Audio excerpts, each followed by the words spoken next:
This is the ramblings of an Undisciplined Mind podcast for Thursday, March 17th, 2016. And a happy St. Patty's Day to you. That was horrible, but there you go. That's the limit of my St. Patrick's Day celebrations. I don't really get into it all that much. My phone updated this morning. It updated to Android Lollipop, which is not the latest and greatest, but it's pretty cool. I'm liking it so far. My Bluetooth headset here seems to react a little bit better with it because it's gotten to the point where using the button here to start and stop it was kind of 50-50 working, but it seems to be working better. So I thought the problem was the Bluetooth headset, but maybe the problem was the software on the phone. So yeah, I'm liking that. I thought I'd talk about another one of my shows that's ended. We've seen the last episode of the shows we like to watch, the wife and I, and that is Downton Abbey. And I thought it was interesting from a storytelling perspective. So I've talked a little bit about Downton Abbey before, but it's a large ensemble cast. You've got the upstairs people, you've got the downstairs people, and the plot lines involve both. You've got the people that are downstairs that are the maids and the cooks and the footman and the butler and all this stuff, and then you've also got the lives of the family that live upstairs, and so you've got kind of this meshing of all these different things that are happening. So there's a lot of balls in the air at any given time. There's a lot of stuff going on, and they ended up with this big 2-hour episode because they had a lot to resolve, but they didn't resolve everything, and yet it was fine. They left a number of things up in the air, but they resolved the important things, and it was done so well that you can kind of just in your head go, okay, so this is going to happen and this is going to happen, or could happen down the road, and it was just kind of, you could enjoy the possibilities. They set it up so you could see the possibilities for some of these smaller plot threads. And that was enough. But then for the major things that they wanted, that needed to happen. For example, you had one of the daughters of the family. She had made a mistake, and she lost the man who wanted to marry her, and so she was. By the way, spoilers.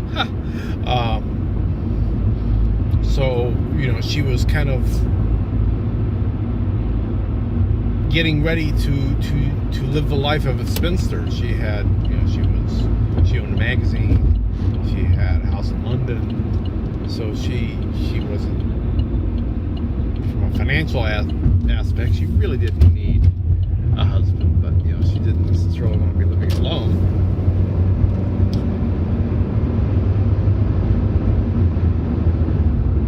And so that was a major plot thread. This was, this character had just had a bad time all the way through the darn thing, to the point where her official title was Lady Edith. But I saw a tweet about the time the finale came out I was reading an article about it, and they referred to Lady Edith as Poor Lady Edith. And they were like, that should be your full title, Poor Lady Edith. And so they resolved that. They resolved that plot thread. There were some other, there was a gentleman who had just married one of the other daughters, but he used to be a race car driver, but had a friend die in a race that he was in, and so he was, trying to figure out he wasn't royalty. He'd married into this royal family, but he wasn't royalty, and he's trying to figure out what to do. And one of the characters that's also not royalty, but has been around for a long time, he was kind of a little bit of loose ends, and they ended up going into business together. And the guy who writes this stuff is a gentleman by the name of Julian Fellows, and he also wrote was it Gosford Park, the screenplay for that. That's a movie. It's one we actually want to see because it's kind of similar themes as we understand it. But he did such a deft touch of recognizing, okay, what are the major things that need to get resolved, and what are the minor things that we can show you. So like there's this guy Tom, and he was actually used to be the chauffeur, and he married one of the daughters of the royal family, and then she died, and so he's been kind of hanging on there. They've let him, they've wanted him to stay. He's helped out in running the estate and all this, and he went to America for a while, and he came back, and he's never really felt like he's found his spot, found his niche. And also, he's a youngish man. There's always been thoughts of him, finding another woman to wed and stuff. And so they realized that, Julian realized that that kind of needed to get resolved. And so they not only had him go into business with the race car driver guy, but also they presented, there was this woman who was what was she? I forget who she was now. She was like the daughter of somebody, I think, or maybe she was, I forget. But there was this. Oh, I'm sorry. She was a newspaper editor. And they met, and you just kind of saw a brief flash that showed you the possibility that hey, they noticed each other. They had a little bit of a spark. That was just like in a 1-minute scene where they were introduced as part of other stuff that was going on, and that was where they left it, because it didn't need to be fully fleshed out at this point. That was such a minor thread. Other important things got handled, but the minor stuff happened, and I just found that interesting as a storyteller. A lot of people would have felt like, oh, well, we need, granted this was the end of a series, so you usually get one or two things that happen in that instance. Either they feel like they have to wrap up every loose end, or they just leave a bunch of stuff hanging and say, you know what, we don't have time to deal with that, we're just going to ignore it.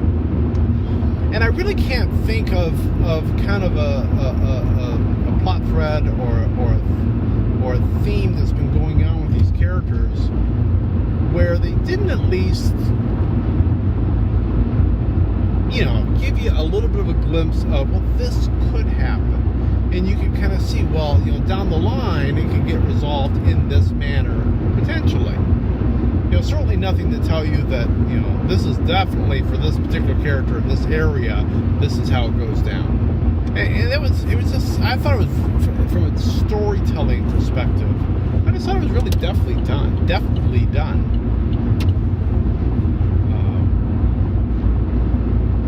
So if you don't watch Downton Abbey, it is some great storytelling. I remember when Downton Abbey was first kind of big here, and people were going, oh, Downton Abbey, and you've got lords and ladies and butlers, and it sounded kind of like a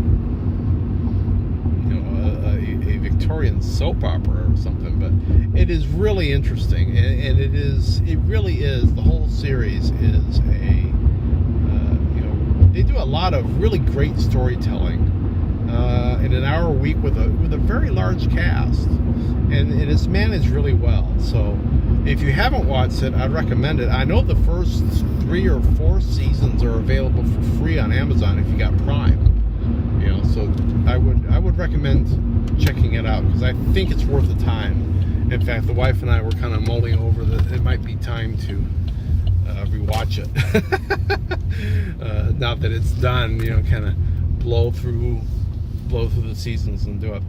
Anyway, I think I'm going to let that be that for today. I will be back tomorrow. I'll be talking to you then. So, be seeing you.